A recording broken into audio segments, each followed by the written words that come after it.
Hello friends, welcome to this podcast.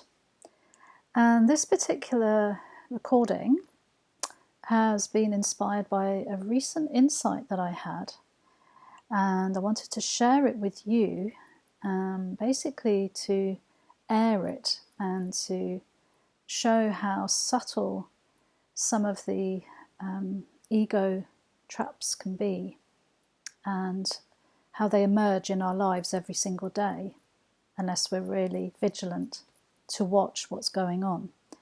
So this particular topic is around blowing the myth around rudeness and politeness, and then subsequent people pleasing, and then underneath all of that is a call for love, is wanting to be accepted. So yeah, what happened was a few days ago I was going to meet a friend for lunch, and she invited me over to her place for lunch. And I noticed a couple of days before I was kind of thinking, oh, what will I take over? Should I take something over? And I messaged her and I said, is there anything you'd like me to bring? And she said, no, not unless you want to or you feel to. And so I was just kind of noticing this dialogue that was going on in my mind about taking something over. And I realised it was kind of an old program, an old expectation that I should, to be polite and not be seen as rude, take something over. And what I'm learning, friends, is I want to be authentic and I want to be true to my heart and to be guided by love in everything I do. And of course, this is an ongoing journey every single day of my life. This is what my life is dedicated to now. And I could kind of feel underneath the surface of all of this, it felt a little bit out of alignment.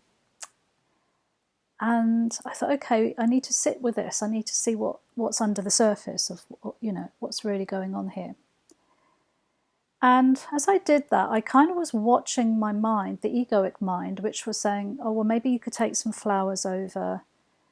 That would be a nice thing to do. But something didn't feel true for me to do that. And then the other thought was, oh, well, I'll take certain foods, something over as well to contribute. But again, something just didn't feel true. And I thought, well, what is really happening here under the surface? And I realised, as I said to you just earlier, that there was this belief that to be polite, I should take something. And I don't want to live my life with shoulds anymore. Doesn't feel true. It wants to be given with love, complete love, with nothing attached to it. That's how I want to live my life. So this is what it was really on showing me, that all this programming of my life, the world, society, there's many of these programs around this being polite and, as I say, not wanting to be deemed as rude. And it was so interesting, as I went through that, I realised that I can't be rude. It's not real. It's not real. It's a thought in my mind. It's a projection. And if someone else perceives me as rude, that's their projection. That's their story. It's their beliefs. But of course, unless we're aware of this, we want to play the game because we don't want to be seen as the impolite one or the one who doesn't conform or whatever. And then again, as I looked at that further, I realised it was this feeling that I wouldn't be good enough, I'd be judged. And under that is like, well, abandonment, rejection, and ultimately I want to be loved. And so if I do X, I'll get Y, which equals love. If I don't do X, then I'm not going to get Y. I'm not going to be loved. Now, this is subconscious for most of us, okay? And it can be very subtle. So I really prayed, and I sat in alignment with God, with the Holy Spirit, to really go deeper into these projections and to really tune in what is in alignment with my heart, what feels peaceful here. And so the flowers didn't, the food didn't. And then something, as I sort of did the forgiveness in my mind about these projections and these stories, and really came into the present moment without a past and without a future. Then what dropped in was, I was popping into the town, I knew that morning, to a particular shop, and I thought, I know there's these particular cakes that are really nice, that are gluten-free, which I like and I think my friend would like, and it felt peaceful. It was very simple. It wasn't a big aha moment, a bolt of lightning. It was very simple and very practical, because spirit is very practical. And I thought, that feels good. It just felt right. I went, there we are, that's it. But this whole thing of this projection is, if I have a past, how else could I project or believe I have to do something? I can't. So the more we come into alignment, into what the Course in Miracles calls the holy instant, or many of the teachers call, be here now, Ram Dass, or the power of now, Eckhart Tolle. And we really, really leave the past and the future, because in truth, there is no past and future. It's all in our mind. It's nowhere but there. Then I can totally come into the vertical, to where the guidance, the love, the truth is. The truth is, I'm already loved, I'm already whole, and I'm already complete. I don't need to get validation from outside of me, because it's the truth of who I am, and it's the truth of who everybody is. So I wasn't there to give something to look good, to be the nice person, the polite person. I was there to extend my heart, to extend love, and to give from that place. So whatever I was going to give came from peace, and not to get anything in return. Then it's clean, it's loving, it's kind, it's open-hearted. And so that's what I did. I bought these cakes. I arrived at my friend's. We had a lovely, lovely lunch and a beautiful heart-centered joining. It was very, very beautiful and very open and loving and healing, I would say. We had some quite deep talks. And once we'd had our lunch and, had a chat, my friend said, let's have a cup of tea and then let's have your cakes that you bought. I said, yeah. And I said, look, I want to share something with you about this experience of me bringing this to you. And I said, you can get a little insight into my world of how I live my life. And I told her the experience I'd gone through that day. And it was so funny, because after I shared it, she said, it's really funny, Anne-Marie, because I prepared the lunch. I knew what I was going to do for lunch, but I didn't have anything for dessert. And I popped to a shop to get something, but there was just nothing there that felt right. And she said, I hope Anne-Marie brings the dessert. And that was it. There was no more from her. But how aligned that was, because I followed my heart and then she followed her heart. The perfect thing came in. And it was peaceful, it was loving, and it was funny in a way, really. But it was also being authentic, And I think it's not about the cakes, it's not about any of that. It could be on any topic. It's about what is true and peaceful and in alignment. And the more you practice this, and the more I practice this, I can feel when something's a bit iffy, a bit off, a bit sticky. And that's it. With any topic, seemingly small or seemingly large, it's all the same. It doesn't matter what the topic is, what the theme is. It's like, where is it coming from? What is it for? And when I'm coming from love and from truth and from being in service, in love, it's always for the highest good of everything and everybody.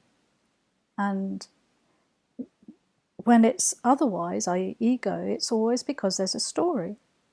There's a belief underneath the surface playing out. And so why I wanted to bring this forward in this topic is because pretty much all of us are taught this kind of thing about being a good girl, a good boy, be polite, don't rock the boat. And what then happens is we're people-pleasing. We're not authentic. And it all looks like, there's a term in the Course of Miracles which is this thing called the face of innocence. But it's actually saying it's from an ego perspective, that the ego puts on this face of innocence. Oh, look at me, I'm innocent, I'm good, I'm worthy of love, like me, love me. But underneath there's all this bubbling, churning, guilt and shame, and I'm not good enough, I'm not worthy enough. What will they think of me? So I'll try and be nice, I'll try and impress, I'll try and show up as something that's you're gonna like me. And this is how many, many of us turn up in our lives. And that's not a judgment. It's just what we do because of the conditioning. So I'm here to say to you, this doesn't have to continue. You can start to come into alignment to live a life that is really in harmony and from your authentic true self with a capital S. And that true self is all-knowing, all-loving, all-giving, and wants to extend love. And this is true joining, and it's true unconditional love. And how many times, have we done things because there is a condition underneath, whether it's spoken or not? If I do this for you, you'll love me, you'll stay with me, or you won't judge me. And it starts from a very young age. I always remember we had to write letters to people when we were given Christmas presents or birthday presents, and almost, there were many times you were pushed forward to say thank you or be polite, to be seen to be the good girl. And again, I'm not making that right or wrong. That's not what this is for, but it's actually, what it does then is it kind of compounds and pushes us into this particular role. And so we can't ever think authentically and what is actually true for me here. And that we should do this particular behavior, because if I don't, there'll be a punishment, there'll be shame on the family, they'll be looking, oh, I'm not a very good parent, or you're not a very good child because you behave this way, or whatever, right? We've all got 1,000 million examples of that. And the thing is, your ego might be saying this, as I used to say, yeah, but you've got to bring your kids up to be polite, and you don't want to have rude people. And the thing is, guys, when you are in alignment to your true self, the word rude can't even come into being, because how could true love be rude? Love just loves, it just gives, it just is. And you feel the love. There's a relaxation in it, there's a softness in it, there's a joy in it. So it's when we give people the opportunity to be radically honest like that, not to people please, not to do it because they should, it just opens hearts and it's clean. Everything is clean. And another example that's just coming into my mind, when I started to really practice this several years ago, I said to my kids, I said, when it comes to Mother's Day, birthdays, Christmas, I said, please only give a gift or a card or something because you want to, because it feels true for you. Please do not do it because you should. And I'm going to do the same. I'm not going to do it because if I don't, you won't love me or you'll think bad of me. And the same for them. I said, if you feel it and it's truly from your heart, then please do that. And if you don't, then don't. And I said, if I'm offended or upset, I'm going to deal with that because that's my responsibility. And I cannot tell you how freeing it was for me and my children. And I love it when my kids say no to me. If like I say, would you like to do this? Or whatever, I don't know. And they say, oh no, I can't, Mum. Or yeah, I'm not free. Or no, that just doesn't feel right. I am like applauding them. And it's the same, with giving a gift or their time. If they want to genuinely do it, then I'm there, I'm celebrating that. And equally, if they don't, I'm there and I'm celebrating that too. And they know, and I know now, that we can trust the yes as a clean yes and the no as a clean no. There's nothing attached. It's not sticky. It's not IOUs. It's not you should. It's not you upset me. It's not I'll put that in the bank for another day to look like I'm a good mum or a good, a good son or daughter. No. No, no, no, no, no. And it takes courage, it takes willingness, it takes dedication, and it takes vulnerability to be able to really have these direct, honest, loving interactions with people. And everyone then knows where they are. Everyone knows that they're free to be true to themselves. And to me, what other gift is there? That's the gift that I want to see. It's not wrapped in a box. It has no monetary value whatsoever. And can you imagine how different life is when we come from that place, from this completely authentic connection to our divine true self, where we actually meet another in that place? Now, to me, that's priceless.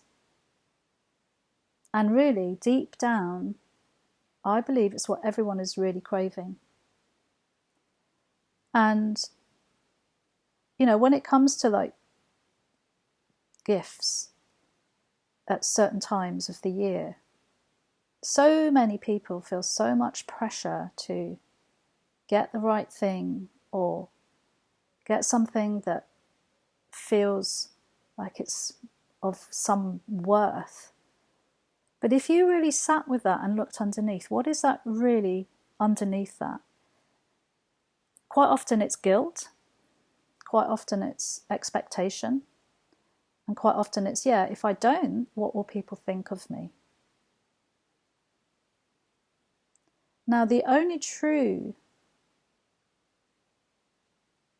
place to get that validation is from our source, because that source loves us. It is within us always, as it is in every single person. And that doesn't need validation. It doesn't need anything. There's no neediness there whatsoever. That's where we get the love from. That's where we're full to the brim. We're relaxed, we're open, we're present.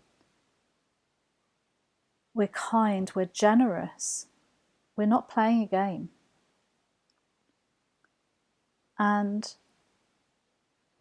if this is something that resonates with you, or it might even be triggering you, you might be thinking I'm talking a load of rubbish and it's like wrong what I'm saying.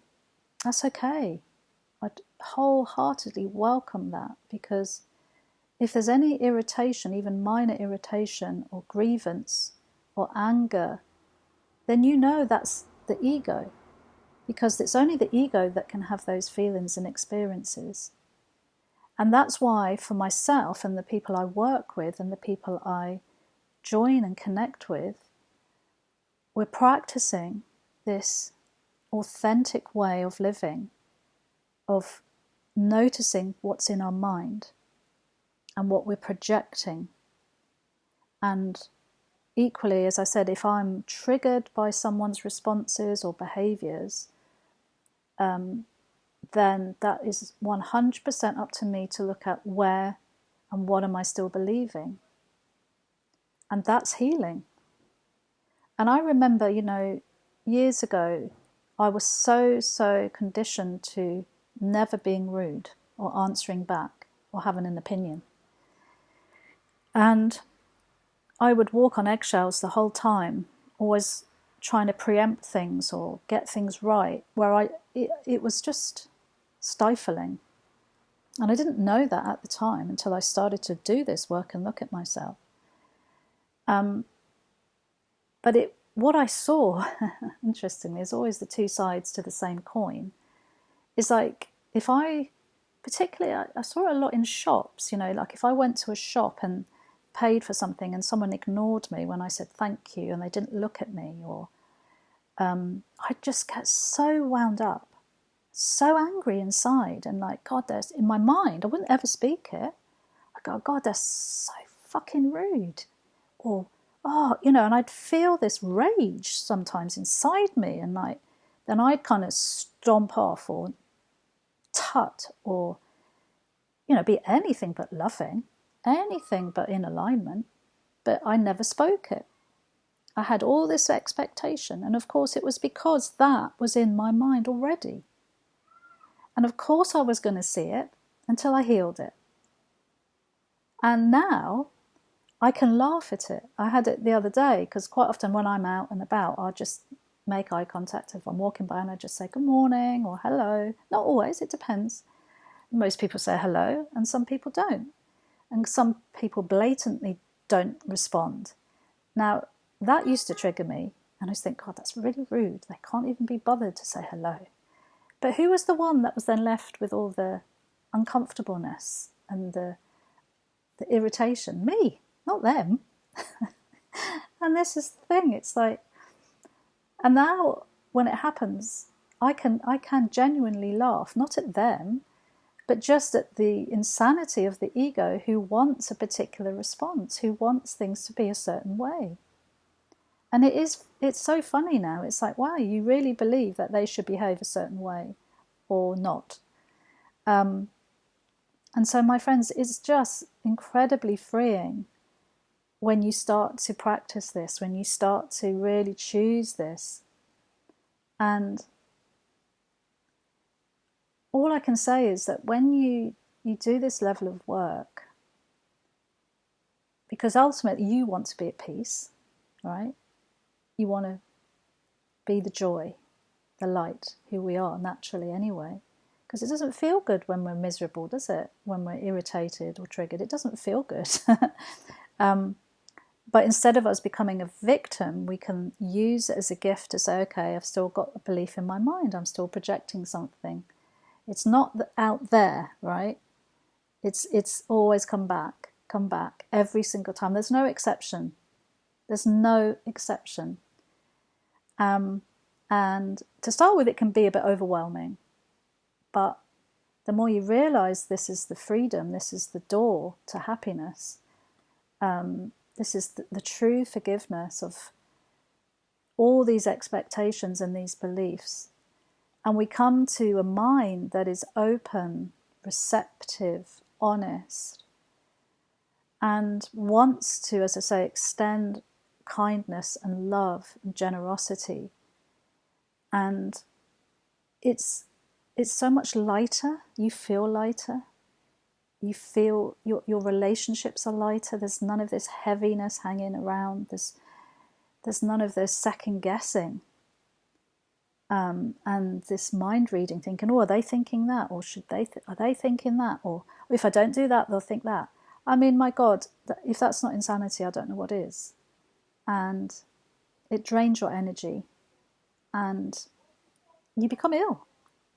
You become ill. And relationships become fractured and troublesome. And in extreme cases, incredibly toxic and incredibly violent, not necessarily physically, maybe physically, but as in this proving all the time and wanting to be right. And and I'm seeing this with my interactions, hearing where people are at in some of their struggles in certain relationships, and not understanding how to see it differently or to react differently. Because ultimately we all want to get along, right? We all want to be loved and to love. That's all we're doing. We're all just calling out for love or extending love. That's it. You strip all the stories and the dramas and the labels away. That's the truth of it. And that's what this spiritual journey is about. It's coming back to that love with a capital L. And part of that is in relationships. We're in relationships all the time. And so they can be used as an amazing wake-up tool, an amazing opportunity to see what we are believing. I would encourage you wholeheartedly to kind of maybe notice when you do get triggered in certain relationships, or where you do see these projections or believe you're unfairly treated, or certain people are rude or just don't respect you. That's just an opportunity to see, okay, what are you believing? What's still in your mind? And then the work begins. And that's the way to freedom. And then, you can really start to clean the mind and bring up from the surface all of this darkness, all of these old constructs, these egoic constructs, and start to be so much more present. And then you'll get the guidance comes through direct, and then you'll speak or you'll feel what needs to be extended. It's not based on the past. I should be doing this, I should do that. If I don't do that, what are they thinking? Better do it this way. And it's my God, as I say, it's such a beautiful way to be.